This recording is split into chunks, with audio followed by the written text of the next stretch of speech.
Tuff Tracks is back with the TNT All American Pulling Series in Bowling Green, Ohio. You see Karen Witt snapping some pictures from the Pioneer Seed Balloon. She's snapping pictures of the huge crowd and all the great pullers on hand at the National Pulling Championships in Bowling Green, Ohio. The mini rides up now, and this is Belle Blosser, lovely woman who really knows how to drive a tractor, as she's going to be pulling in the Hillbilly Shaker out of Stanley, Virginia. I tell you, Scott, I love this class. It's the outlaw sprint of this sport. It's a AA fuel alter. This power to weight, wheel speed, action. The power rides are coming out. Look at this. Belle running right down the middle of the track. This young lady going head to head with the guys. Running a little bit up. 150-mile-an-hour wheel speed, and this young lady has made them all set up and take notice in Bowling Green. 283.8 will be the distance to try and beat. Coming right at you, Belle Blosser with the Hillbilly Shaker. You know, her husband used to be a driver in this sport. He decided to let his wife get involved in it. She found out that she could drive it, and she's doing an awfully good job. She set the pace. Now everybody's got to go after her. You saw the wheels lock up. The rear end actually broke on the Hillbilly Shaker, but she's got an excellent distance at 283.89.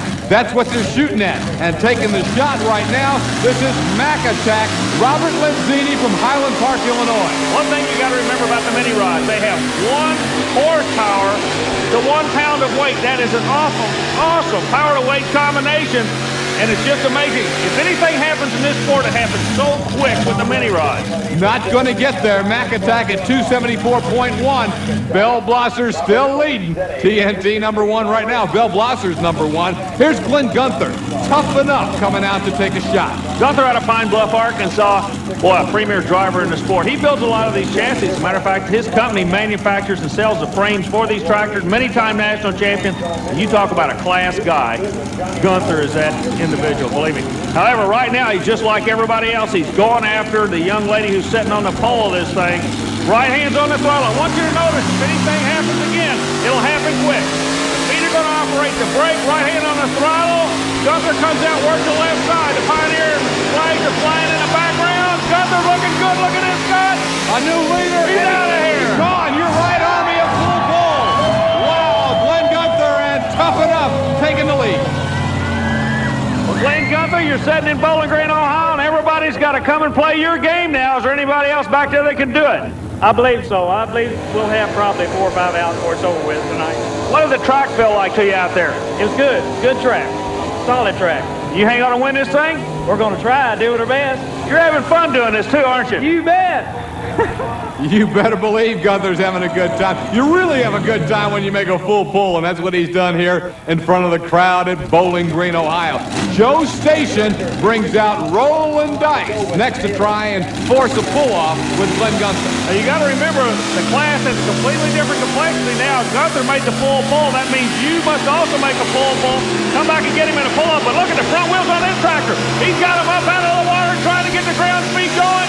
Not going to do it. Guenther stays on top. 283.5 is the official distance. That'll put him 3rd right now between Guenther and Belle Blosser. Let's go over to Joe Station. What caused it to stand up like that? Well, we like to run light in the front end so we can get the wheels to hook. If we can get them to hook, the front end will come off the ground. So stand her up. It should walk it out, but we don't have enough inches. You need a big motor to get her out tonight. Tell you what, you impressed a lot of people in Bowling Green. Good job. Now, this is a great place to pull, and it's just a pleasure to be here. And there, once again, you get a good look at the pull. The Red Fox is up next. Dennis Horst. Dennis from Chambersburg, Pennsylvania. And again, you got to get a full pull because Glenn Guenther has already taken it out of here. Well, Horst is definitely capable of doing it. What I was looking at is where Horst is spotting the sled. A little bit off center to the right, I would say. Guenther about 1.5 feet to the left. Let's see if the groove is going to work for Horst. He definitely can make it. Now he starts to move around. Now you notice him starting to work. I told you anything happening in this sport has to quit. Front end starting to move over, and he keeps working the steering wheel. The vehicle goes straight because the front wheels are not touching.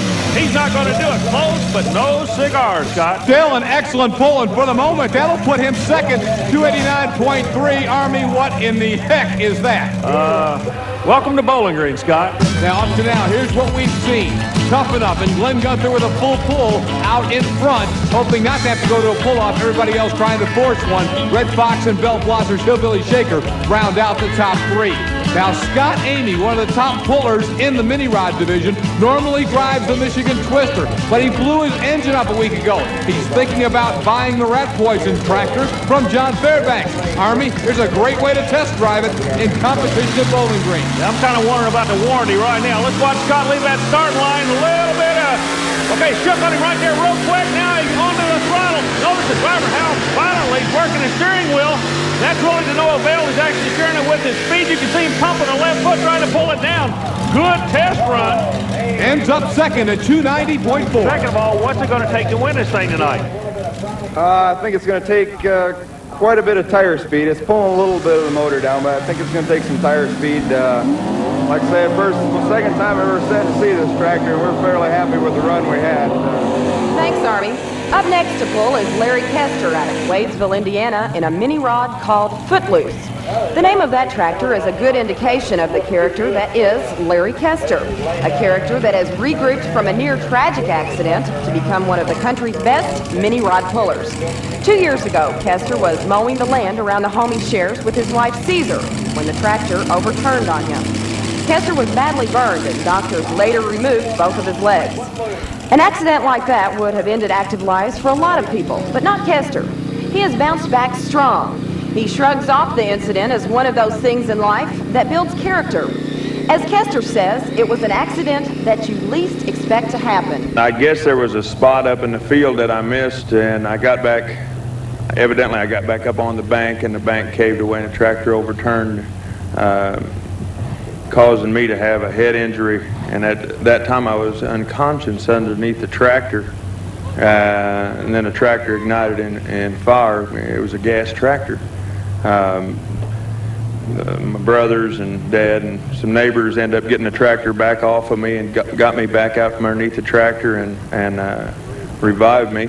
And then the lifeline flew me to Evansville, and from Evansville I flew to Methodist Hospital in Indianapolis, where I spent 4 months up there. You know, it's one of them things you least expect. Koester remembers nothing about the incident. In fact, it was several weeks later before he knew what had happened.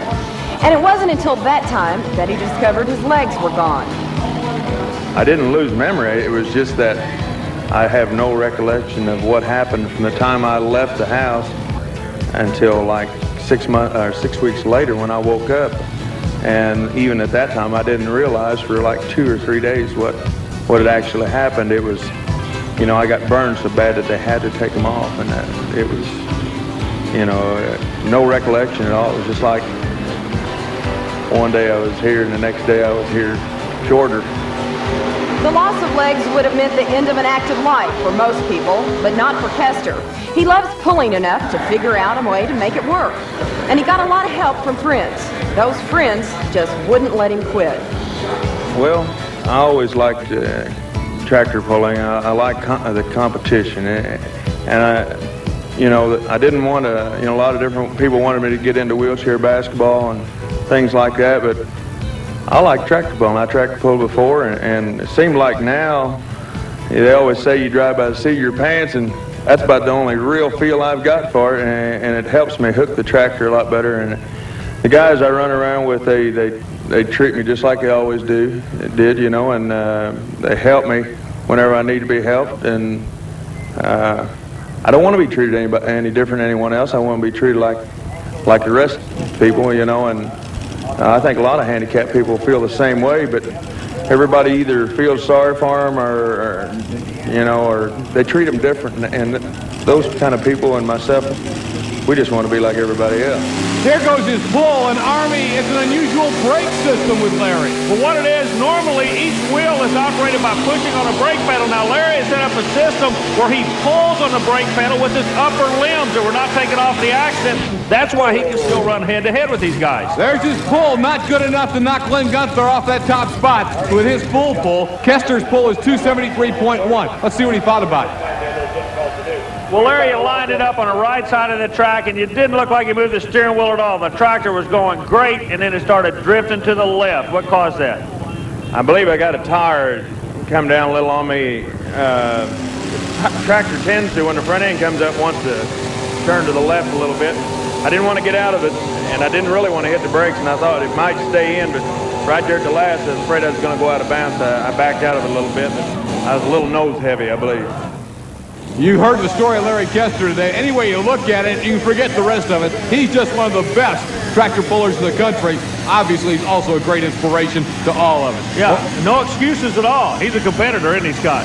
Absolutely. Here's Ron Vander TUUK in Showdown. Now, Ron will try to force a pull-off. We've talked about it. GLYNN has been the only guy to take it out of here. Vander TUUK is the last guy to take a shot at him. Let's see if he can get there.